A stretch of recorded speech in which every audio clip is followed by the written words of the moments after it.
Nggak pakai gelas. Udah. Assalamualaikum warahmatullahi wabarakatuh. Alhamdulillah, segala puji bagi Allah. Wassalatu wassalamu ala Rasulillah. Dan salawat dan salam semoga tercurahkan untuk Rasulullah alaihi salatu wassalam. Amma ba'd.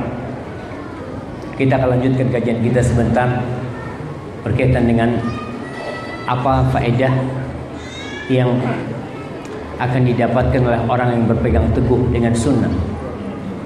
Kita sering mendengar istilah ahlus sunnah wal jamaah.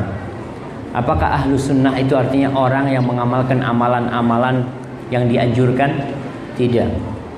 Tapi ahlus sunnah adalah orang yang menjalankan sunnah Nabi SAW dalam artian ucapan Nabi, perbuatan Nabi, persetujuan Nabi diamalkan dalam kehidupan ini. Dia berjalan di atas jalan yang di situ Nabi berjalan di atasnya.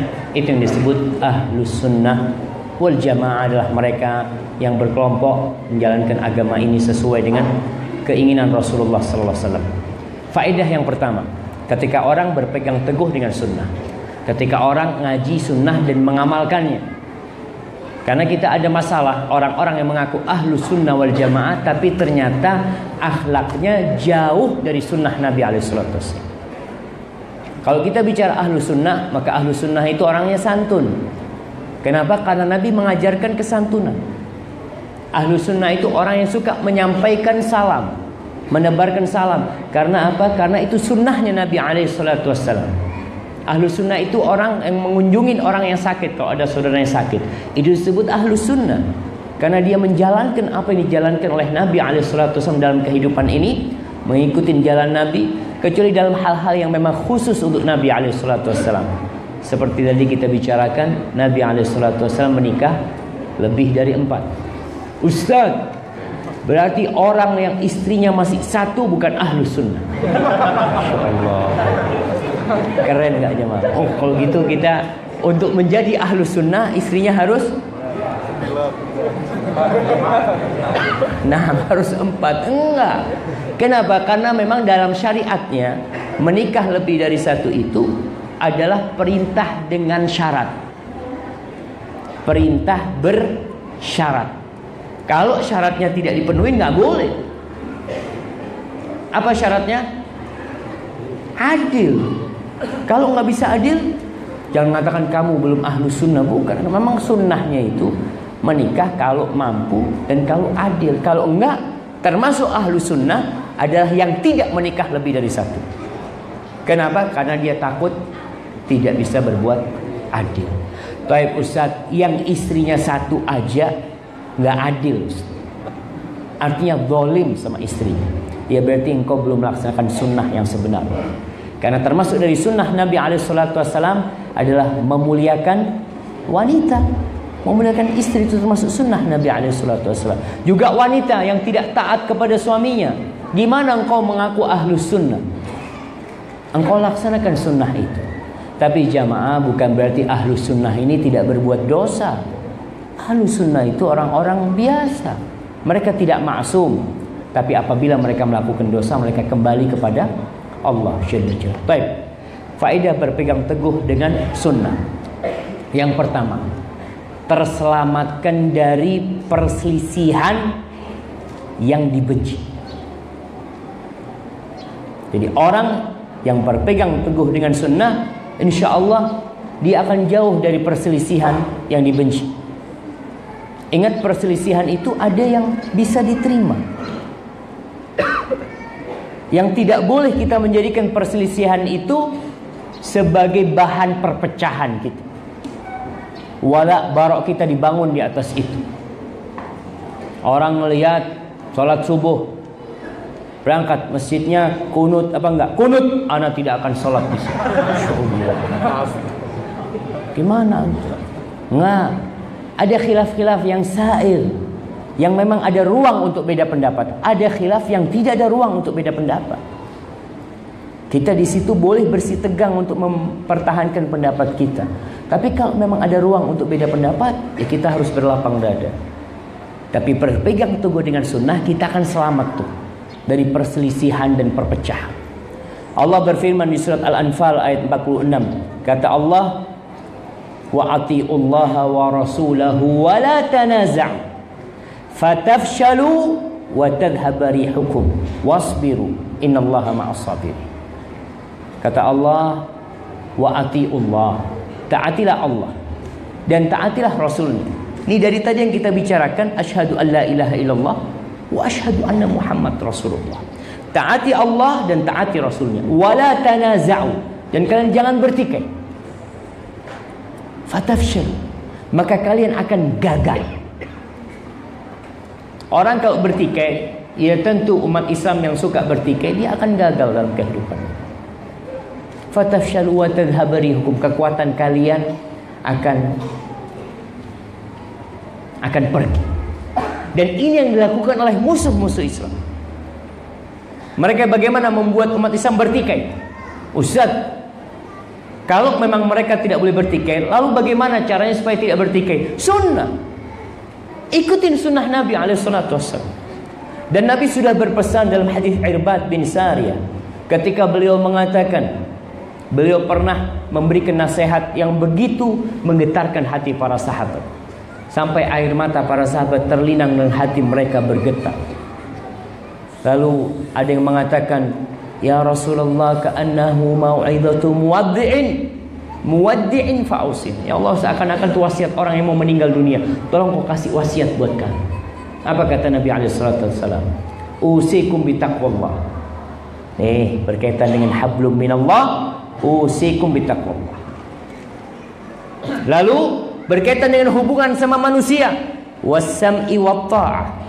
Wa in ta'ammara 'alaikum 'abdun habasyi. Kalian untuk senantiasa taat dan patuh kepada pemimpin kalian, walaupun pemimpin kalian itu budak yang hitam. Antum mungkin tidak kebayang budak hitam.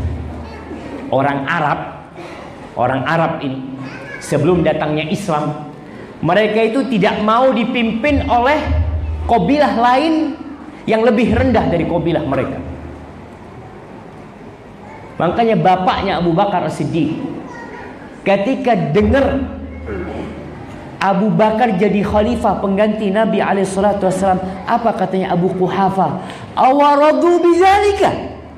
Apakah mereka nerima Abu Bakar jadi khalifah? Karena secara kabilah masih ada kabilah yang lebih tinggi dari kabilahnya Abu Bakar. Kalau bicara kabilah itu kan tadi kan ada kabilah yang tinggi macam-macam. Tapi kenapa mereka ridho? Karena mereka sudah Islam. Yang lebih mulia adalah yang paling bertakwa. Maka Nabi mengatakan, walaupun yang jadi pemimpin itu budak yang hitam, Abdul Habasyi. Ustaz, Abdul Habasyi hamba dari Habasya. Iya, Habasya masa ada yang putih jemaah? Hah? Ada yang putih di sana? Giginya yang putih, masya Allah. Masya Allah. Nah, Abdul Habasyi, walaupun dia yang jadi pemimpin, kalian dengar. Bayangkan bagaimana Islam mengatur hablum minallah wa hablum minan nas. Kemudian bagaimana Nabi mengatakan, fa innahu man ya'ish minkum ba'di fa sayara ikhtilafan katsira. Maka siapa yang hidup setelah aku mati, dia akan melihat perselisihan yang banyak. Perselisihan yang banyak, bukan perselisihan yang biasa. Perselisihan yang banyak sekali. Baik, solusinya kita tidak hanya bicara mulia di atas sunnah, tapi itu keselamatan. Maka tatkala melihat perselisihan yang banyak, Nabi mengatakan, fa'alaikum bisunnati. Nabi mengatakan, kalian berpegang teguhlah dengan sunnah. Wa sunnatil khulafa'ir rasyidin al-mahdiyyin min ba'di. Kalian berpegang teguhlah dengan sunnah-sunnah khalifah yang 4, khalifah al-mahdiin setelah aku, yang diberikan hidayah dan diberi petunjuk oleh Allah Subhanahu wa taala kepada mereka. Jadi itu ternyata apa enggak cukup sunnah Nabi? Cukup sunnah Nabi SAW. Kenapa kita diperintahkan untuk mengikuti sunnahnya para khulafa? Di sini bahwasanya pemahaman para sahabat itu penting dalam memahami agama. Memahami agama ini lewat para sahabat Nabi. Jangan seenaknya sendiri. Karena muncul orang memahami agama seenaknya sendiri. Padahal Nabi SAW memesankan kalau terjadi perbedaan pendapat, kemana kita cari solusi? Sunnah Nabi.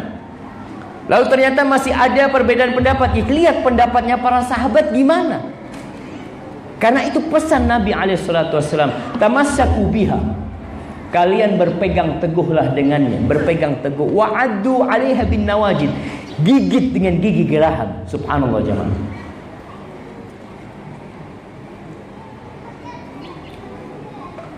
Ada yang mau ngasih contoh gigit dengan gigi geraham?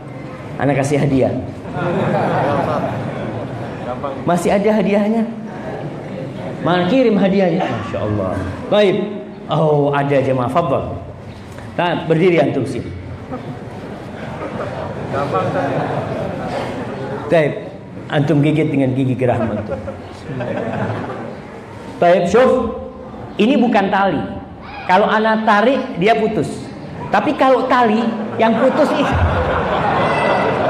yang putus giginya beliau, masya Allah. Barakallahu fikum. Anak kasih 2 hadiah antum. Masya Allah. Barakallahu.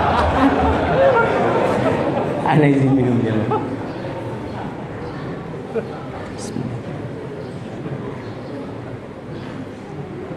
Anak seneng banget sama Masjid Imam Syafi'i ya. Karena lepeknya itu tawadhu banget. Saya kan ngomong kebahagiaan itu bukan dengan kemewahan jemaah, masya Allah ya. Barakallahu fikum. Ingat, gigit dengan gigi geraham kalian. Artinya kalau digigit dengan gigi geraham itu dan antum udah pegang, udah digigit, ketika ditarik antum mempertaruhkan nyawa.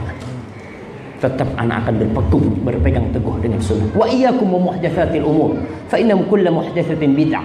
Kata Nabi SAW, hindari kalian perkara-perkara yang baru dalam urusan agama ini. Setiap perkara yang baru itu bid'ah. Wa kullu bid'atin dhalalah, dan semua bid'ah itu sesat. Semua ulama sepakat hadis ini sahih. Semua tentang bid'ah itu sesat, semua sepakat. Cuma mana yang masuk bid'ah dan mana yang masuk bukan bid'ah, itu yang dibicarakan oleh para ulama. Jadi tolong kita tidak gampang-gampang membid'ahkan orang. Memang ada bid'ah itu. Dan orang juga ketika ada ucapan bid'ah tidak gampang-gampang pobi dengan kata-kata bid'ah. Karena ucapan bid'ah itu keluar dari mana? Dari lisannya Rasulullah SAW. Beliau yang mengucapkan hal itu.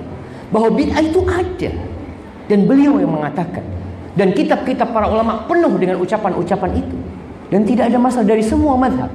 Mereka mengatakan hal itu. Dan Nabi mengatakan, hati-hati kalian dengan perkara-perkara yang baru dalam urusan agama ini. Artinya, tatkala ada perselisihan, kita kembali kepada sunnah. Selamat. Insya Allah kau akan selamat. Dan hadis ini banyak ya.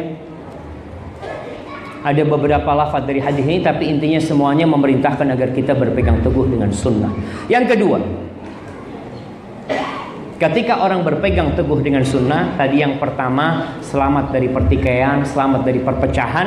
Yang kedua ini, orang dengan mengingat sunnah, dia akan menjadi kelompok yang diselamatkan dan selamat dari kelompok-kelompok yang diancam masuk neraka.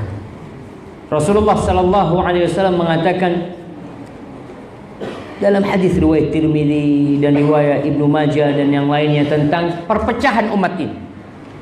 Beliau mengatakan iftaraqatil yahud ala 71 firqah.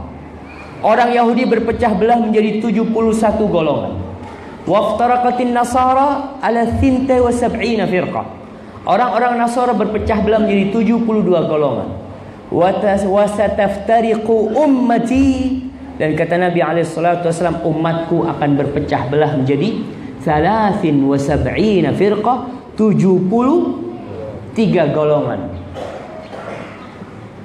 Ustaz, masa umat Islam lebih buruk dari Yahudi? Masa umat Islam lebih buruk dari Nasara? Enggak.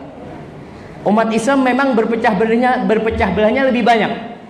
Tapi apa kata Nabi SAW? Kulluha finnar illa wahidah. Semuanya di neraka kecuali satu. Yahudi ada yang masuk surga? Nggak ada.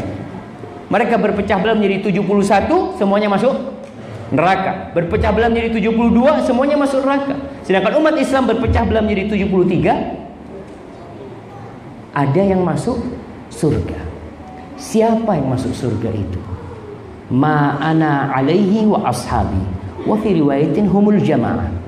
Mereka yang selamat yang masuk surga, yang disebut al-firqatun najiyah, at-taifatul mansurah, atau ahlus sunnah wal jamaah, adalah yang melaksanakan Islam seperti yang aku laksanakan bersama para sahabatku.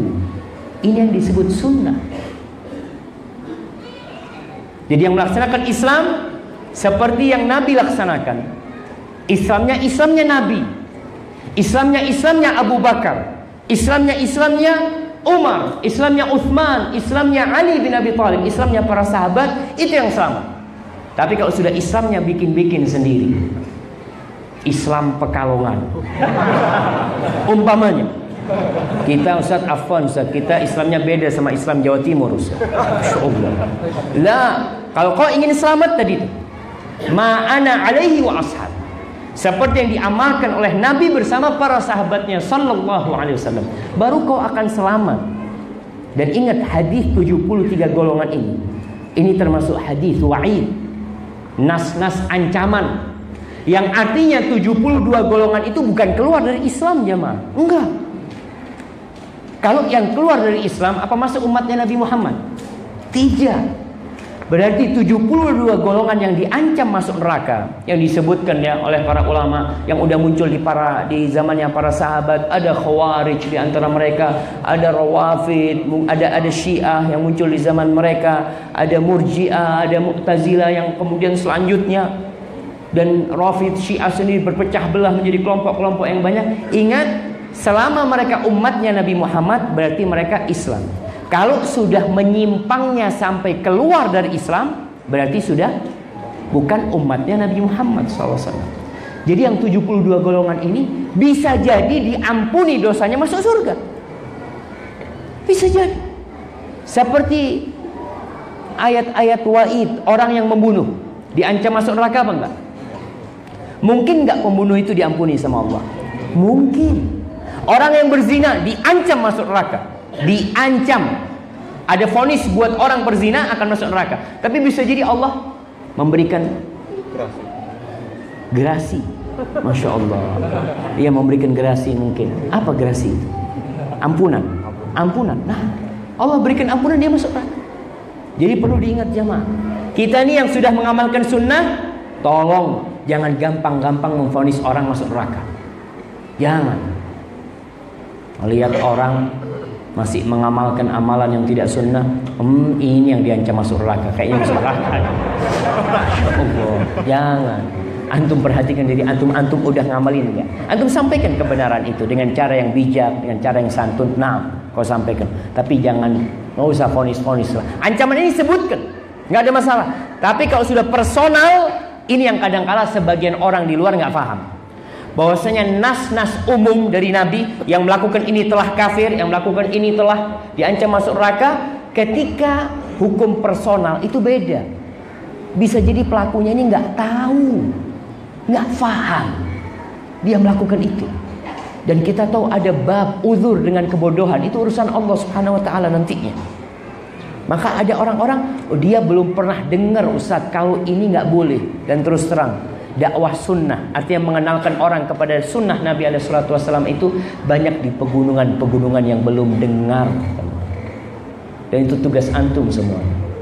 Yang liburan, yang muda-muda nih, yang suka naik ke gunung, ada namanya apa? Mapala, mahasiswa pencinta alam. Tuh, ketika antum berangkat ke gunung, antum bawa buku, bawa zikir pagi sore, bawa apa, berangkat ke gunung sambil berdakwah.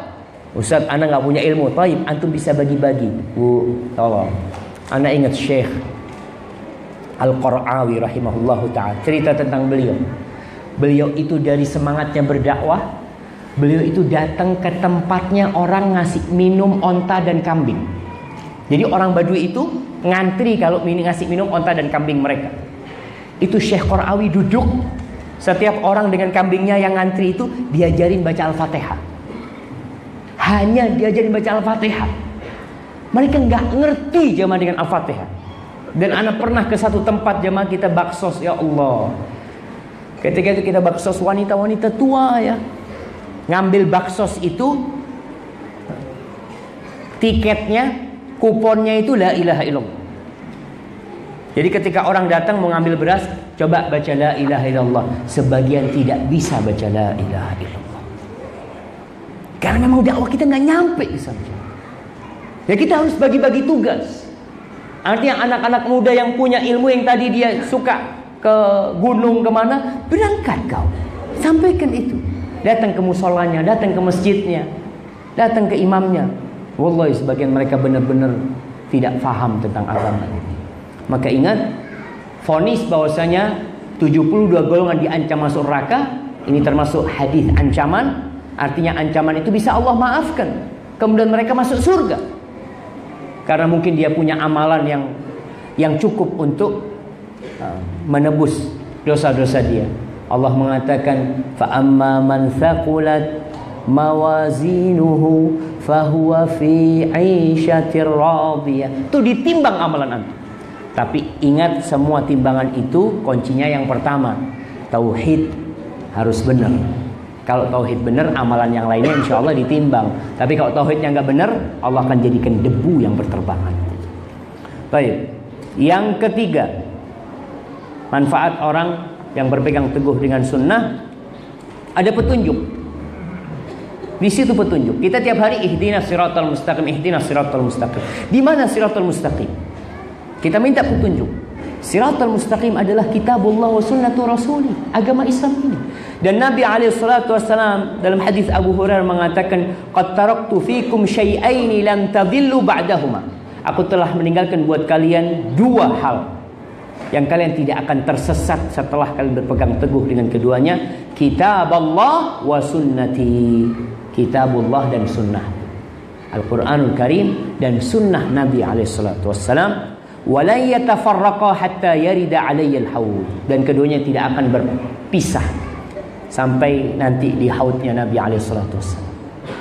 Maka orang yang berpegang teguh dengan Al-Quran dan Sunnah dapat hidayah, dan insya Allah dia akan minum dari telaga Rasulullah SAW. Baik, yang keempat. Nah, orang yang berpegang teguh dengan Sunnah, dia akan masuk dalam nama Nabi Muhammad SAW. Dia berhak disebut pengikut Nabi Muhammad SAW. Kenapa? Karena Nabi SAW bersabda, "Faman raghiba an sunnati falaysa minni." Kata Nabi SAW, barang siapa yang tidak suka dengan sunnahku, maka dia bukan dari golonganku. Jadi ada orang yang benci dengan sunnah Nabi SAW. Dia meyakini, nggak suka. Ini bahaya, jom. Engkau mengaku umatnya Nabi Muhammad, pengikut Nabi, tapi kau benci dengan sunnah Nabi SAW. Tapi kalau ada orang yang benci karena malas mengamalkan, aduh, aku malas sih ngamalin itu, aku belum bisa, belum apa, nggak ada masalah. Dia mungkin imannya belum kuat, tapi tidak membenci, jom. Ada orang-orang yang benci. Lihat orang jenggoten, kambingnya lewat, mas, kambingnya lewat. Nah, iki aliran apa ini? Koyok embek kabeh. Ada yang seperti itu, jam. Tadi kalau dia karena tidak mengerti, yang mudah-mudahan tinggal kita kasih tahu. Tapi kalau ada orang yang kemudian meremehkan sunnah Nabi, dia, aduh, itu sudah tidak relevan di zaman sekarang ini. Bukan zamannya, mas. Dulu itu belum ada pisau cukur. Ya, mereka jenggotnya panjang-panjang, nggak ada pisau. Sekarang masya Allah, antum sekali kerok habis langsung. Udah bukan zamannya. Ada yang seperti itu kadang-kala memandang sunnah Nabi SAW. Jangan. Kalau kau ingin masuk kepada nama pengikut Nabi Muhammad SAW, laksanakan sunnah. Kalau kau tidak bisa melaksanakan, paling tidak membenci orang yang bisa melaksanakan. Kau mengatakan alhamdulillah ada yang melaksanakan hal itu. Jangan sampai masuk ada yang tidak mau menikah. Ana mau ibadah terus. Ana mau mengabdi kepada Allah selama hidup ini. Menikah ini termasuk memakan waktu dan menyusahkan hidup. Masuk umatnya Nabi? Enggak. Karena Nabi itu menikah. Nabi menikah. Dan siapa yang benci dengan sunnah menikah? Atau orang yang mau ibadah, nih ibadah sholat malam gak pernah putus-putus, gak pernah tidur, itu pun tidak sesuai dengan sunnah. Ada orang yang puasa sepanjang tahun tidak pernah berbuka, itu pun tidak sesuai dengan sunnah. Jadi sunnah itu pertengahan, tidak berlebih-lebihan dan tidak meremehkan agama Allah Subhanahu wa taala. Ingat, faman raghiba an sunnati falaysa minni. Baik, yang kelima. Ini yang terakhir, jemaah. Yang terakhir kajian kita, karena katanya panitia, Ustadz sebelum Isya Ustadz harus berhenti. Nah, karena itu jamaah di jalan-jalan sudah ganggu orang. Kita pun tidak ingin mengganggu masyarakat di sekitar. Doakan mudah-mudahan Masjid Imam Syafi'i bisa beli tanah yang di depan sana. Besar insyaallah jemaah, dan pakai AC tahun depan insyaallah. Nah, dan kenapa kita nggak boleh minta? Kita doa, insyaallah yang ngaminkan orang semasjid ini Allah kabulkan doa. Baik, keutamaan ini mulia di atas sunnah, antum akan selamat dari jalannya setan. Setan punya jalan, banyak jalannya setan, dan satu jalannya Allah Jalla Jalla. Rasulullah sallallahu alaihi wasallam dalam hadis Abdullah bin Mas'ud radhiyallahu taala anhu, Abu Mas'ud menceritakan, khattalana Rasulullah sallallahu alaihi wasallam khattan. Nabi alaihi salatu wasallam membikin satu garis. Tuh Nabi dulu, Masya Allah ya. Kalau sekarang kan ada papan, ada proyektor, ada macam-macam. Nabi memanfaatkan apa yang ada. Ketika beliau lagi duduk sama para sahabatnya, kadang-kala beliau duduk di tanah, beliau ambil lidi atau ambil dahan pohon, lalu bikin garis beliau. Lalu beliau mengatakan, hadza sabilullah, ini adalah jalan Allah. Lalu beliau membuat garis-garis di samping garis yang lurus ini, kiri kanan beliau bikin. Lalu beliau mengatakan, thumma qala Rasulullah sallallahu alaihi wasallam, hadza sabili. Beliau mengatakan, ini jalanku yang lurus itu. Kemudian wahadihi subul, dan yang kecil-kecil ini jalan-jalannya syaitan. Ala kulli sabilin minha syaitanun yad'u ilaih. Di setiap jalan-jalan kecil ini ada setan yang berdakwah. Setan juga berdakwah. Mungkin setan juga pakai mic. Nah, Allah mengatakan syayatinul insi wal jin. Ada setan-setan dari bangsa manusia dan dari bangsa jin. Ini kata Allah Jalla Jalaluhu. Mereka berdakwah, kata Nabi, yad'u, berdakwah kepada jalan kecil-kecil ini. Lalu Nabi membaca firman Allah, wa anna hadza sirati mustaqiman fattabi'u wa la tattabi'us subul fatafarraqa bikum an sabili dzalikum wassaakum bihi la'allakum tattaqun. Kata Allah, dan sesungguhnya inilah jalanku mustaqiman, yang lurus, ikutin kalian. Jangan ikutin jalan-jalan yang kecil-kecil ini, lalu kalian akan bercerai-berai dari jalan Allah, menjauh dari jalan Allah Jalla Jalaluhu. Itu wasiat dari Allah agar kalian bertakwa kepada Allah. Hadza wallahu a'lam bissawab. Mudah-mudahan jamaah kita bisa mengikuti sunnah Nabi.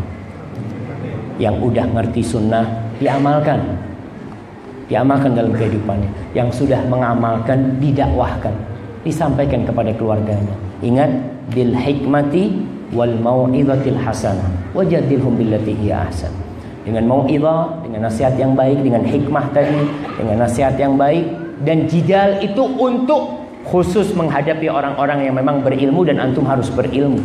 Tapi kalau antum berdebat dengan orang-orang yang sama bodoh, antum juga bodoh, dia sama-sama bodoh, yang ada apa? Bismillah, berantem kita. Subhanallah. Yang menang itu yang benar, kata dia. Allah, na'udzubillah min dzalik. Afwan, mungkin kita tidak ada sesi tanya jawab jamaah karena tadi disampaikan panitia kita sudah mengganggu banyak orang. Mudah-mudahan apabila yang ana sampaikan itu benar dari Allah, kalau yang salah itu dari diri ana sendiri, Allah dan Rasulnya terbebaskan dari kesalahan itu. Ana mohon maaf yang sebesar-besarnya kepada panitia dan kepada antum semua. Aqulu qawli hadza wa astaghfirullah li wa lakum. Subhanakallahumma wa bihamdika asyhadu an la ilaha illa anta astaghfiruka wa atubu ilaik. Wassalamu alaikum warahmatullahi wabarakatuh.